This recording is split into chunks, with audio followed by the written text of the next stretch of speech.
What up, it's your boy Will Get It, checking in for Cashville Live International. Right now I'm chilling at the Folk King in Amsterdam. About to wait on the human beatbox to come.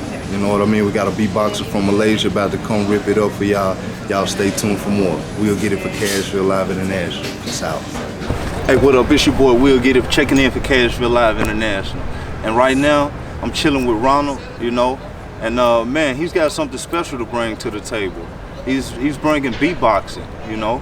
And that's something that you don't see really no more people doing or even, you know, talking about really. But we talking about stuff from legends back in America, Dougie Fresh, Biz Markie, Fat Boys, and you know, we can go on and on about more people that used to perform, you know, beatboxing. But Ronald, he's been in beatbox contests, you know, showcases, so, you know, he's not afraid to show his talent. And yeah, we salute him for that. Cashville Live International, stay tuned for more. I'm gonna do it a little old school, so I'm gonna need you to imagine a record player in front of me.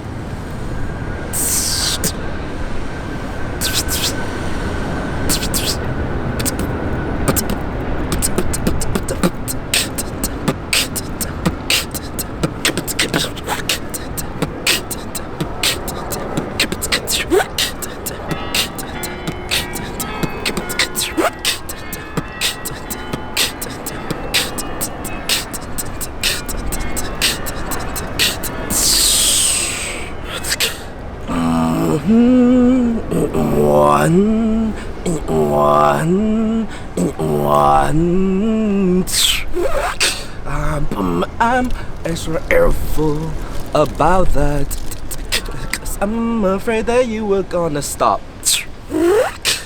Shout out to Big Man. Cashville Live International, I'm back with Ronald, you know, the beatboxer. Ronald, tell me, man, first off, where you from? Let the fans know from Cashville Live International. Where do you originally come from?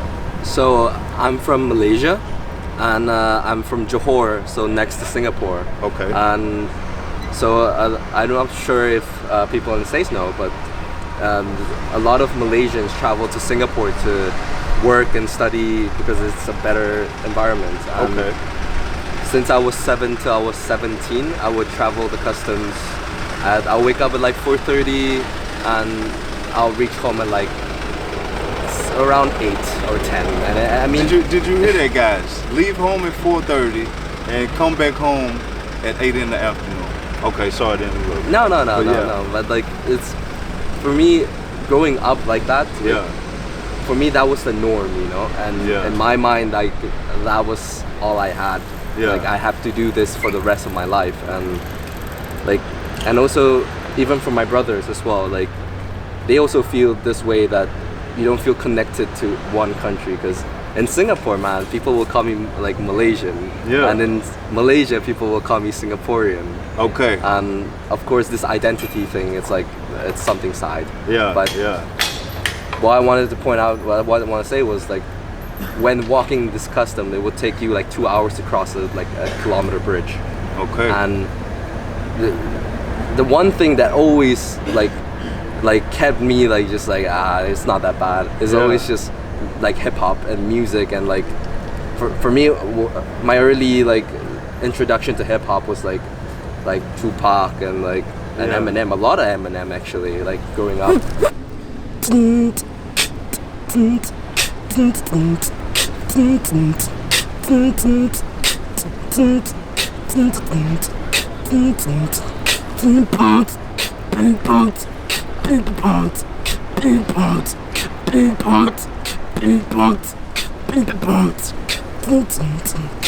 Taking that long trip throughout the day, who were some of the people that you were listening to, or you know, the tunes that were going on in your head while going through your journey? I don't know, for me, like, it's weird, like, and of course I'm very fortunate to be able to have like my family, my parents supporting me and stuff. Right. But like, it was weird because growing up, like, why I listened to a lot of Eminem was because just the lyric, for me, like learning English as well, you know? Yeah. Like, that was somewhat of a little way for me to learn like lingos and you know, a lot things. of people over here say that they learn English listening to hip hop music, whether it be Eminem, whether it be another big artist.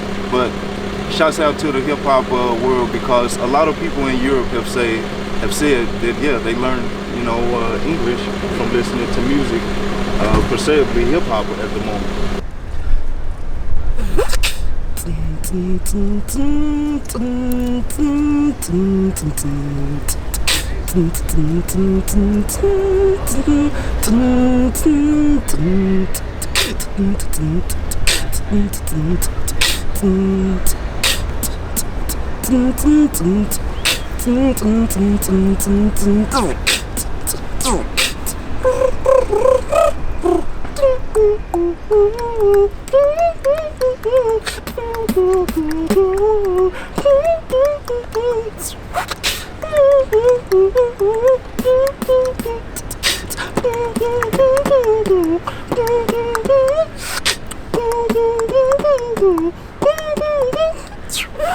So when you first heard about beatboxing, it wasn't even from a big name artist in America. It was just nobody. It was just a dude that I mean, he just wanted to put on a show in like my school to bring you a different, to show you something different and what's going on in the music game.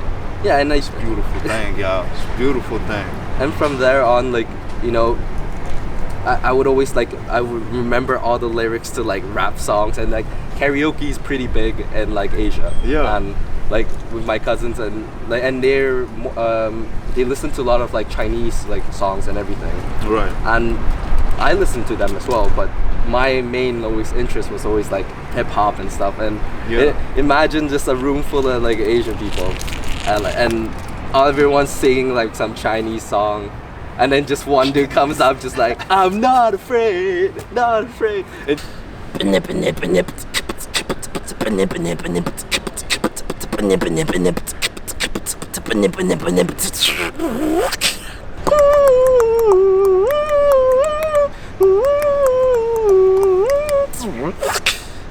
Like things like that, you know, without a computer, it's purely just like your skill, your training, like even to learn the sound, like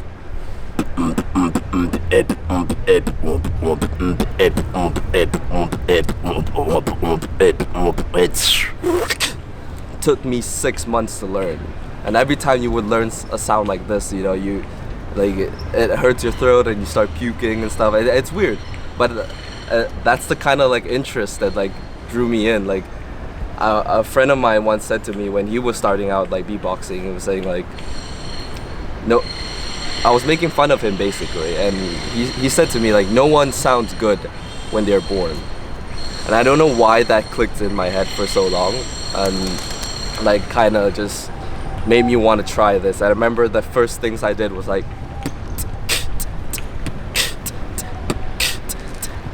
and then it went into like, and I don't know, I feel like that's the kind of like beat that goes on in my head. Imported, then deported. Maybe my vision is distorted. Kill 'em always. And I've always been living lyrically. Bring the flow to the east, really sincerely. And I took your bitch with ease. So let me tell you about the last cig in my pack. And maybe you can react to the things that I've said. Hey, maybe you can feel me too when I bring you back to how the old school do.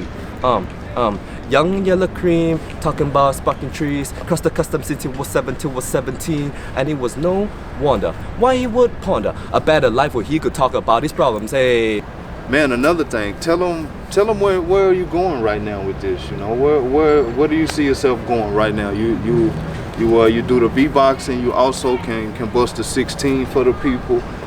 You know, you're doing photography. You know, in the fashion world. What else is next? What's next for Ronald? Let the people know what's going on. I mean, I kind of ask myself this question every day. Like, you know, for me, just let it flow to you. Just what comes. That even like the and just like, you know, I wasn't doing it like for something that's like I want something back. Yeah. I just wanted to show my friends something cool. And I think that's always been my attitude. That's how it mostly transforms into it. You know, you start out yeah, showing your friends, and then you know the next thing you know, you're showing a group of people, you know, outside or inside a building. Then it grows into a bigger crowd, you know. So yeah, it's a process, definitely. Trust the process. You heard it. It's your boy Will Get It for Cashville Live International. Guys, you can check out Ronald on all of his social media platforms. Instagram, Facebook, what else you got? Just go to Instagram, man. And through my journey, I'm finding great people like Ronald, you know, along with other people that's doing music, and you gotta stay tuned for more to catch it. We'll Get It, Cashville Live International, Ronald, we out. It's a beautiful day in Amsterdam, we about to go enjoy it, y'all.